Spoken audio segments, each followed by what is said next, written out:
Hello guys, in this video I am going to show you how to delete a picture that you have posted as your story to Facebook. But first I just want to mention, don't forget to subscribe to my channel because at 100,000 subscribers I am going to show you my whole YouTube revenue statistics and growth strategy, how to make money online. Now let's jump into it. First of all, open the app on your phone.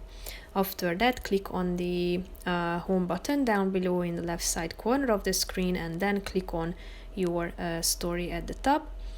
After that, you should tap on this more button next to the X icon in the upper left corner of the screen, and then you should select the delete photo option, which is the fifth one. Click on it, tap on delete, and then as you can see it will be removed from your story. It has been deleted from Facebook, and basically that's it for this video guys. See you in the next one. Bye bye.